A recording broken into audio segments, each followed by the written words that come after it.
Good morning. It's almost 9 UTC on Tuesday the 7th. Gosh, January 2025. It's crazy. So, looking at some data coming in today after the New York Open, 30 minutes after the New York Stock Exchange opens, we're going to get ISM service PMI and JOLTS job openings. So, expecting that kind of first hour of the New York Open. It is Tuesday, so volume volatility coming back in. The holiday season is over, and yeah, expecting normal market conditions.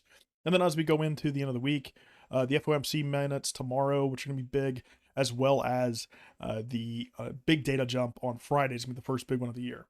So with that being said, we also got the commitment of traders report from the CME for Bitcoin, going in showing the end of year, effectively the New Year's Eve. And this is typical, just reducing positions going into the end of the year. Nothing crazy, still majority long. Spreads also in wildly low, so I think there's going to be quite the potential for bigger moves happening as well.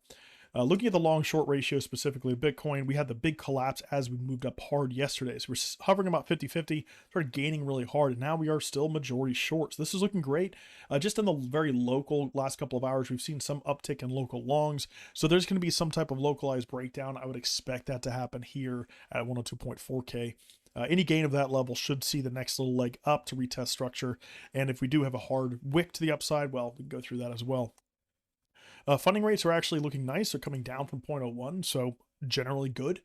Neutral, I would say, across the board. It's slightly bearish because they are still positive rates, not heavily incentivizing longs, but this is good. In general, it's not too expensive to open long positions still. On the liquidation side, there's a nice little block building above us. Nothing too crazy, all the way up to about like 104, effectively. That's kind of like the next little leg up. If we get a push up followed by a localized loss, then we would start targeting 100K as a retest. Any loss of kind of like the start of the move from yesterday, we would want to see a much deeper drive, potentially all the way back towards that kind of 93 zone where it's a bit of a dead zone.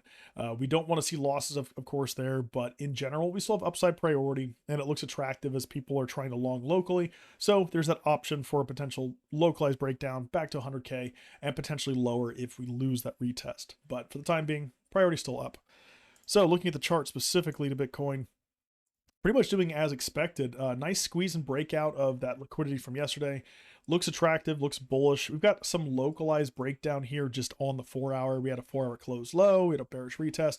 So very effectively, if we don't get a close back above levels that starts to squeeze higher on this current 4-hour, I would expect anything that closes underneath that localized structure, call it 101.9, back below these kind of 4-hour lows, then I would expect us to start either grinding down, or we could just Bart Simpson the thing right back down to the start of the move, because there is liquidity here as we saw. The other option, of course, is, as we're seeing a bit of a Bitcoin dominance drop on Bitcoin and ETH, while it's increasing on others, small caps, that type of stuff, there is that potential that we could be seeing a bit of a rotation and go a little bit flat and sideways. The number one thing here to remember is we have made a new significant high after making higher lows and higher highs. This is looking good and attractive. We can come all the way back down towards the early open and still remain bullish. Only on the loss of the lows from Monday the 30th would we really consider this being a fake move. So that being said, the next major target to the upside would probably be the swing at, let's see, 105. That would be the next major target I would expect. Across the board, there's some stuff to test above us. What I don't want to see, worst case here, is this: we see a nice little pop of that liquidity, nice little bearish retest, and then we get that Bart Simpson move back down to the lows. But we're effectively regaining ranges. So if we think about it in this terms, we're kind of in this mid-range area. We broke out of this lower range zone below us, right? So this is all looking good. We gained out of this range. We're now gaining ranges to go higher. So even coming back down to 100K, 99.5, heck, even back to the weekly open for retest that comes down and then continues, it's still looking bullish across the board. So until we actually start breaking levels here, the priority needs to be up for the most part. It looked good yesterday. It's looking great today. And I'm not fighting it until proven otherwise. The localized stuff, it looks relatively good. Just holding some local lows. Watch for those sneaky little closes. So lower time frame, you're probably looking at something like 100.6, 101.6. If you start losing these levels, as we are technically breaking some of the high structure on lower time frames, that would be a potential. You've got some resistance here locally. You've got some untested levels below you.